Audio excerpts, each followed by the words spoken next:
اپنے last pod cost میں نا ہم نے بابا بلے شاہ کی لائف پہ ڈسکشن کی تھی آپ کے ساتھ. اس پوڈ کاسٹ میں چاہتی ہوں آپ ہمیں بابا گرو نانک جی کی زندگی کے بارے میں بتائیں.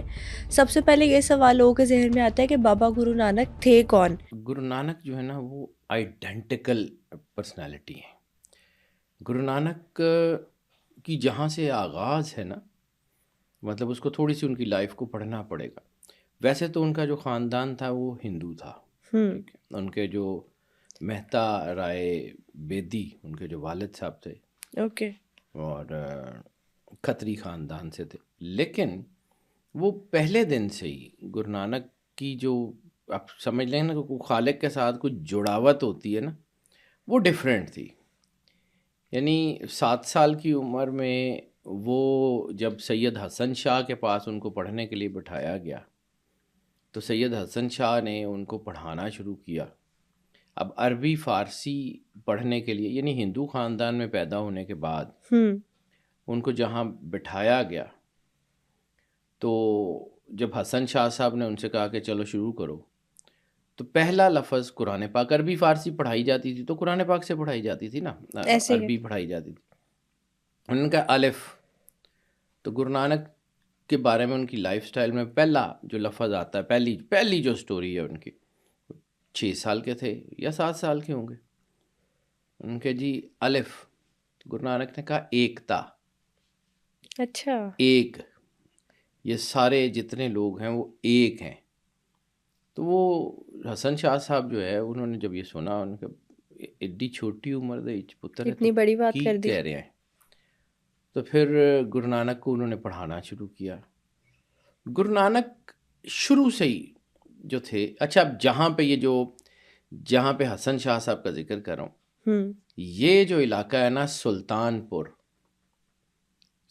پور لودھی، یہ علاقہ جو ہے اس وقت میں ریلیجیس ریلم کا ایک بڑا ہائی اینڈ قسم کا مرکز تھا. اوکے. یعنی وہ علم کا شہر تھا. اب علم کا شہر سمجھیں کہ جتنے بڑے اس وقت کے جو عالم تھے وہ یہاں سے پڑھے ہوئے ہیں. یعنی یہی سلطان پور شہر ہے جہاں سے بابر کے بچے پڑھتے ہیں. بابر آیا جب انڈیا میں، وہ پڑھتے رہے. یہیں پہ جو ہے وہ جہانگیر ہے، یہیں پہ اکبر ہے، یہیں پہ ہمایوں ہے، یہیں پہ اورنگزیب تک. یعنی یہ سلطان پور شہر was a set of knowledge. صحیح ہو گیا. تو اس سلطان پور شہر میں گرو نانک دیو جی کی پڑھائی کا اس کا آغاز ہے. ہندوؤں کے گھر پیدا ہوئے، مسلمانوں سے تعلیم حاصل کی، ٹھیک ہے. اور پھر جو نتیجہ ہے، کیونکہ وہ کچھ اور طرح کی پرسنالٹی تھے. اب اس کو سمجھنا پڑے گا. یہاں پہ اگر میں بالکل کہانی سنا کے آگے نکلتے جاؤں گا نا تو آپ کو وہ ایمبیگوس سچویشنز بنتی جائیں گی. میں نے جو پہلی لائن شروع کی کہ وہ یونیک تھے، وہ کسی بھی ریلیجن میں جو نیگیٹو ایلیمنٹس انٹر ہو چکے تھے نا اس کے خلاف تھے. ہندو میتھ میں، سناتن دھرم میں جو نیگیٹیوٹی آ گئی ہوئی تھی یا جو آپس میں اختلاف تھے یا وہاں پہ جو کلاس سسٹم تھا اس کے وہ خلاف تھے. اسلام میں جو ہے وہ فرقے بن چکے تھے وہ اس کے بھی خلاف تھے. اوکے. تو اس لیے وہ دونوں میں جب یہ کہا جاتا ہے کہ وہ پانی کے اندر گئے نہانے، یہ پھر اس کا واقعہ بعد میں آگے چل کے بھی بتاتا ہوں کہ تو وہ باہر نکلے، کیونکہ یہ واقعہ 3 مرتبہ ہے ان کی زندگی میں. ندی میں گئے، نہانے گئے 3 مرتبہ، تینوں کے ڈیفرنٹ امپیکٹس ہیں، تینوں ان کی زندگی کے. آپ سے بھی ڈیٹیل گرو میں سنیں گے. نانک دیو جی کا پانی سے بہت زبردست تعلق ہے. گرو نانک دیو جی کا، ان کی تعلیمات کا پانی سے بہت زبردست تعلق ہے. اس کی وجہ مطلب بعد میں دنیا نے جو ڈسکور کی، لیکن اس وقت پانی از دا واٹر میموری. پانی آپ کی چیزیں یاد رکھتا ہے. پانی سے زبردست میموری کوئی نہیں ہے. اسی طرح ہم بھی، جب اسلام میں بہت ساری چیزیں ہیں کہ پانی پہ دم کر کے دے دیں پڑھا جاتا ہے. آج سائنس اس بات کو مانتی ہے کہ جب آپ پانی سے بات کرتے ہیں تو پانی کے مالیکیولز اس کا امپیکٹ لیتے ہیں. جب آپ قرآن پاک پڑھتے ہیں تو نور پانی میں ایبزارب ہوتا ہے. پانی ایبزاربنٹ بھی ہے، پانی سالونٹ بھی ہے. اب پھر کبھی زندگی رہی تو اس کے اوپر بات کریں گے کہ وائی، کیونکہ 4 ایلیمنٹ ہیں، ارتھ ونڈ فائر واٹر. پانی آپ کی باڈی کا جو ہے وہ میجر حصہ پانی ہے. قرآن پاک میں بھی اللہ ایک جگہ جہاں پہ تعارف کرواتا ہے کہ تمہارے رب کا تخت پہلے پانیوں پر تھا. حدیث قدسی میں بھی اسی ضمن کا ذکر ہے. یعنی پانی بہت اہم ہے، چاروں ایلیمنٹ اہم ہیں لیکن پانی. تو گرو نانک کا جو ندی کے ساتھ تعلق ہے نا، جو 3 زندگی کے اہم فیزز ہیں وہ شروع ندی سے ہوتے ہیں. گرو ارجن دیو سنگھ بھی جب راوی میں نہانے گئے تھے تو غائب ہو گئے تھے. یہ بھی بات آتی ہے سننے. گرو نانک کے اوپر رہتے ہیں، باقی سارے گروؤں کی بعد میں بات کرتے ہیں. گرو نانک دیو جی جب وہاں گئے اور پانی میں آپ نے نہا کے باہر آئے، کچھ عرصہ غائب ہو گئے، پھر آئے، پھر خاموش رہے. مطلب کچھ لوگ کہتے ہیں جب ندی میں نہانے گئے تو 3 دن بعد باہر آئے. 3 مرتبہ بیٹا یہ ایسا ہی ہوا ہے. اور کچھ لوگ کہتے ہیں یہ تینوں بار 3 دن رہے. مطلب عرصے کا اختلاف ہے، لیکن ان کا جو وجدان کا، اسپرچویلٹی کا، انٹویشن کا تعلق ہے نا، وہ پانی سے ہے. وہ جو ان کی لائف سٹوریز پڑھیں نا تو پانی کا بہت امپیکٹ ہے. وہ کرتارپور صاحب ہو، وہ ننکانہ صاحب ہو، وہ حسن عبدال ہو، پانی کا ان کے ساتھ کوئی خاص ہی تعلق ہے. وہ دجلہ ہو، فرات ہو، وہ زمزم ہو، پانی کا گرو نانک کے ساتھ نا ایک امپیکٹ ہے. جب وہ حج کرنے گئے ہیں تو اس کے واقعات ہیں. وہ عراق گئے ہیں تو دجلہ میں، کربلا گئے ہیں تو وہ نہر فرات میں، وہ سارے ان کی لائف کے واقعات ہیں. ان کا ایک ان کی نا انٹویشنل جو آپ سمجھ لیں نا کہ انسٹیگیشن آف دی انٹویشن، کہ ان کی جو انٹویشنز ہیں وہ ہٹ ہوتی ہیں یا اگنائٹ ہوتی ہیں پانی سے. جو مجھے لائف سٹوری گرو نانک کی پڑھنے کا جو مجھے سمجھ آتی ہے، میں I never claim to be the best one, I am just the ordinary one. میں کبھی کلیم نہیں کرتا کہ مجھے بہت آتا ہے، عام سا آدمی ہوں، تو جتنا کا آتا ہے اس کے مطابق بتاتا ہوں. زندگی میں بڑی چھوٹی ایج میں جب یہ جنیو باندھتے جاتے تھے، جنیو وہ جو ہندو کرنے کے بعد جو ہے وہ زنار جسے کہتے ہیں باندھا جاتا تھا. تو جب وہ باندھنے لگے نا تو گرو نانک نے پوچھا کہ ایدی وجہ کی. انہوں نے کہا جی یہ دھرم دا نشان ہے. کہ جی دھرم دا کیڑے دھرم دا؟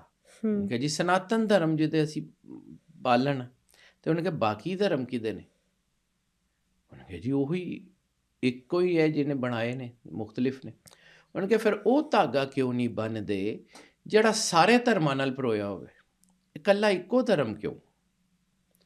جنیو باندھنے سے جب انہوں نے انکار کیا، انہوں نے کہا میں تو وہ دھاگا باندھوں گا جس میں سارے دھرم پروئے ہوں، جس میں ساری چیزیں جو ہیں وہ پروئی ہوں. میرے والد صاحب کے ایک دوست تھے، سکھ تھے، وہ کبھی کبھی آ جاتے تھے، کبھی ہماری ان سے ملاقات رہتی تھی. ویسے تو وہ مطلب لمبے عرصے سے کینیڈا میں تھے. ان کا ایک جملہ میں کوٹ کرنا چاہوں گا، این سنگھ. بالکل. نرنجن سنگھ ان کا نام تھا.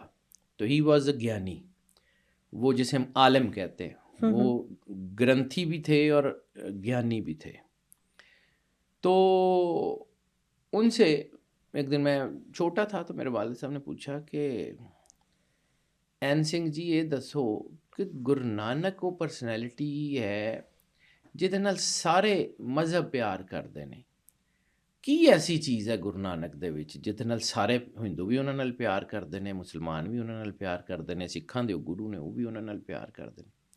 تو وہ جو جملہ ہے نا وہ مجھے آج بھی یاد ہے. این سنگھ نے کہا تھا کہ شاہ جی گرو نانک نال پریم نہیں کرتے، گرو نانک دے وصفاں نال پریم کرتے ہیں. ایگزیکٹلی. وہ وصف جڑے نے وہ گرو نانک نو گرو نانک بناندے نے. انہاں دے وچ او وصف نے جڑے ہر جڑے مذہب دے، ہر ریلیجن دے جڑے نے بیسکس نے.